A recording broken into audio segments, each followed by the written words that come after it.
Hello बच्चों, कैसे? ठीक ठाक कर रहे होंगे? सब्सक्राइब, लाइक, शेयर सब कुछ चल रहा होगा, कहने की ज़रूरत नहीं है। हम लोग मेटल नॉन मेटल में थे और आज फिजिकल और केमिकल प्रॉपर्टी हम लोग नॉन मेटल की बात करते हैं। मेटल का तो चर्चा किया ही था, तो जब मेटल का चर्चा किया तो नॉन मेटल का भी फिजिकल केमिकल प्रॉपर्टी होगा। जनरली आप में से ज़्यादातर बच्चे ये सोच लेते हैं कि दोनों का प्रॉपर्टी में एक दूसरे का अपोजिट होता है, लेकिन ऐसा कुछ नहीं है, कहीं कहीं सिमिलरिटी भी होता है। सबसे पहले हम लोग नॉन मेटल की बात करें तो फिजिकल प्रॉपर्टी, सबसे पहले फिजिकल में आते हैं।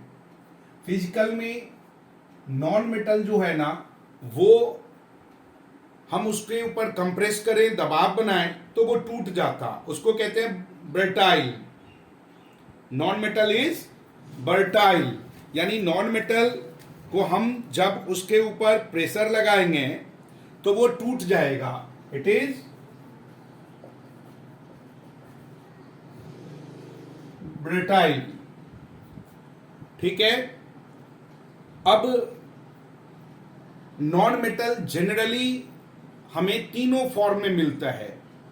ऑकरेंस की बात करें तो non metal solid, liquid, gas तीनों फॉर्म में मिलता है, जबकि मेटल में हमने देखा था सॉलिड और एक था हमारा नॉन मेटल मरकरी, जो हमें मरकरी मेटल था जो हमें लिक्विड स्टेट में मिला था। इसमें सॉलिड, लिक्विड, गैस तीनों स्टेट है। सॉलिड, लिक्विड एंड गैस तीनों स्टेट में आता। सॉलिड में आप देखते होंगे फॉस्फोरस है, सिलिकॉन ने, कार्बन कोल के फॉर्म में हमें सॉलिड में मिलता। गैस में क्लोरीन, ब्रोमीन, ब्रोमीन जो है ना वो लिक्विड में मिलता है। ये ब्रोमीन में एक अकेला ब्रोमीन है जो हमें लिक्विड फॉर्म में मिलता है। रिमेनिंग सारे ज्यादातर नॉन मेटल गैसेस फॉर्म में होता है। नाइट्रोजन, ऑक्सीजन, ये सब हमें गैसेस के फॉर्म में होता है। इसमें नॉन मेटल में लेस्टर नहीं होता, शाइनिंग सरफेस नहीं होता। नो शाइनिंग सरफेस, उसमें शाइनिंग सरफेस नहीं होता।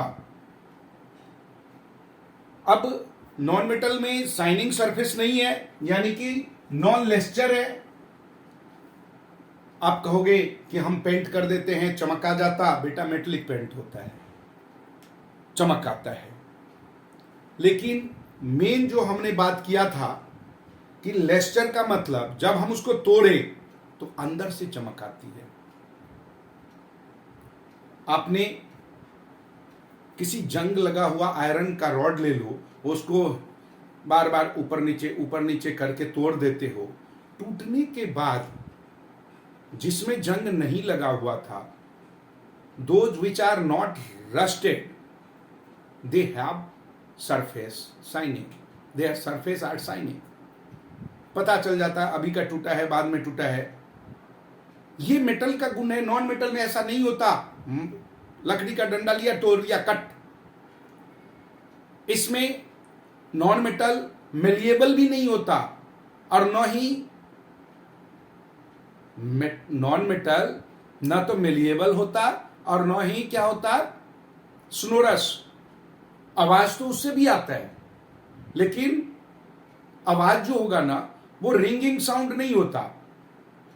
वो साउंड आपको एक बार आवाज हुआ, धप धप धप, बस। रिंगिंग साउंड मेटल में ही होता है। तो ना तो नॉन मेटल से हम लोग कोई सीट में कन्वर्ट कर सकते हैं, क्योंकि आप जो ही चोट मारोगे, हैमरिंग करेंगे, वो टूट ही जाएगा। आप उससे वायर भी नहीं बना सकते। फिर कोई कहेगा प्लास्टिक से, प्लास्टिक को गर्म करके आप वायर में प्लास्टिक का पाइप बना लेते हैं, लेकिन हमने बात किया था गोल्ड को हम लोग प्रेशराइज करके वायर बनाते हैं, तो ये नॉन मेटल का हो गया। नॉन मेटल में डक्टिलिटी और मेलेबिलिटी तो नहीं हुआ, लेकिन इसका जो डेंसिटी होता है वो भी कम होता है। नॉन मेटल की डेंसिटी भी कम है। नॉन मेटल का जो बॉइलिंग और मेल्टिंग पॉइंट है वो भी लो है। मेल्टिंग बॉइलिंग पॉइंट जो है, बॉइलिंग एंड मेल्टिंग पॉइंट लो होता है, कम, ज्यादा नहीं होता इसका। लेकिन डायमंड जो नॉन मेटल है लेकिन सबसे ज्यादा वही हार्डेस्ट भी है। जनरली नॉन मेटल हमारा सॉफ्ट भी होता है, केवल हम सॉफ्ट की बात करें लेकिन सबसे हार्डेस्ट डायमंड है। डायमंड सबसे ज्यादा हार्ड है, वो नॉन मेटल है। तो इसलिए जनरली वर्ड यूज करते हैं। मैंने मेटल के प्रॉपर्टी में भी बताया था आपको, जनरली जरूर यूज किया करिए। अब देखो, क्योंकि अपवाद तो हर जगह होता है। अब जैसे हमें हिंदी में जब मैं पढ़ रहा था तो हिंदी में हमारे सर कहा करते थे कि बेटा ज्यादातर आकारांत शब्द जिसमें आ का डंडा लगा हुआ हो वो स्त्रीलिंग होता है। लेकिन उन्होंने कहा था अपवाद, खटिया, पटिया, चटिया, ये सब पुल्लिंग होता है। नियम बताया आकारांत स्त्रीलिंग, लेकिन अपवाद बताया खटिया, पटिया, चटिया, वो पुल्लिंग होता है। तो ऐसे ही बेटा जनरली मेटल का मेल्टिंग बॉइलिंग पॉइंट अधिक होता, नॉन मेटल का मेल्टिंग बॉइलिंग पॉइंट कम होता है, लो होता है। बट सबसे हार्डेस्ट सब्सटेंस की बात करें तो वो नॉन मेटल है। इसके बाद हम इलेक्ट्रिसिटी की बात करें, non metal do not conduct electricity except graphite. Have you seen graphite? आप सब ने देखा है पेंसिल के सिक्के में ग्रेफाइट होता। मेरी बातों पे यकीन मत करो, graphite is good conductor of electricity, मैंने बोला। यकीन मत करो, प्रैक्टिकल नॉलेज ले लो। पेंसिल को दोनों तरफ से छील दो, जूनियर क्लास में पढ़ा होगा। बल्ब से जोड़ दो, करंट लगाओ, प्लग में स्विच ऑन करो, बल्ब जलेगा, मतलब कंडक्टिविटी है। ग्रेफाइट में एक्चुअली फ्री इलेक्ट्रॉन्स होता है जिसके कारण कंडक्टिविटी होती है।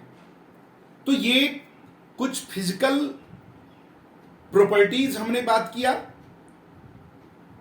नॉन मेटल का। इसके कुछ केमिकल प्रॉपर्टी की बात करें, केमिकल प्रॉपर्टीज यानी कि जब हम इसको ऑक्सीजन के साथ रिएक्शन करते हैं, reaction with O2, that means non metal जब O2 से रिएक्ट करेगा तो वो नॉन मेटलिक ऑक्साइड बनाएगा। For example carbon plus O2 gives out CO2, ये हमारा बना। ऐसे ही sulphur plus O2 gives out SO2, sulphur dioxide. कोई भी नॉन मेटल ऑक्सीजन के साथ रिएक्शन करने पर जब उसका ऑक्साइड बनता है तो वो उसका डाइऑक्साइड बनता, और जब वाटर के साथ इसको मिला दें और इसका नेचर देखें तो ये बेसिक नेचर का होता है। नॉन मेटल जनरली नेचर जो होगा नॉन मेटलिक ऑक्साइड का वो बेसिक नेचर का होता है। नेक्स्ट, जब कभी भी इसको हम लोग इलेक्ट्रॉन पॉजिटिविटी और निगेटिव की बात करें तो दे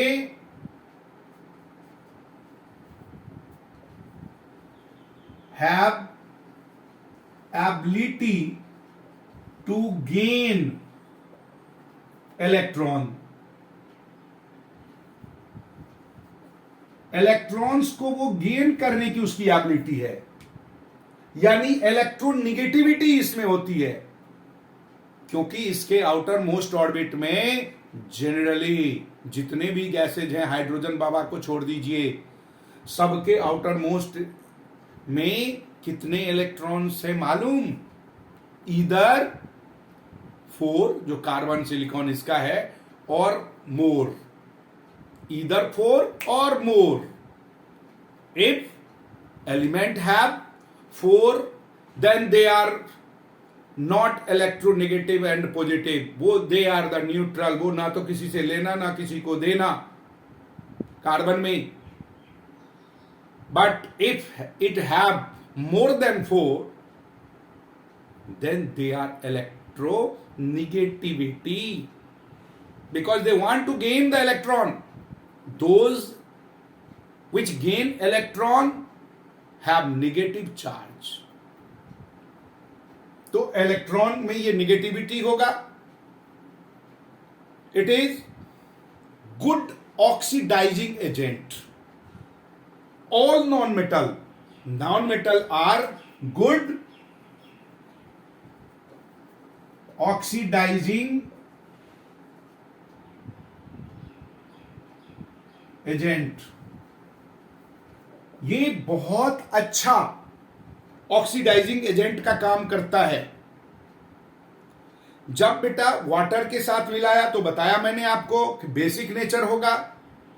that means non metal oxide react with acid and form salt. Non metal basic nature का है तो एसिड के साथ ये ये एसिडिक नेचर का होगा. गलत बोल गया. It is they have acidic nature. Acidic nature. Metal ध्यान में चल रहा था. Non metal have acidic nature.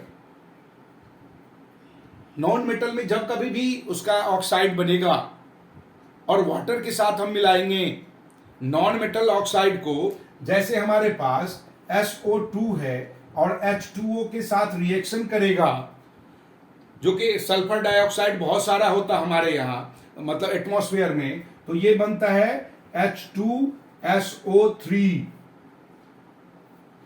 कभी कभार SO4. एटमॉस्फेयर में सल्फर डाइऑक्साइड पोल्यूटेंट के रूप में है.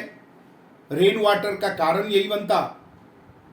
ऐसे ही कार्बन डाइऑक्साइड है CO2 प्लस H2O, ये क्या बन जाता? Carbonic acid. Carbonic acid that means H2CO3. ये हमारा कार्बोनिक एसिड बना और यही पानी में घुलकर आता है एसिड रेन के रूप में.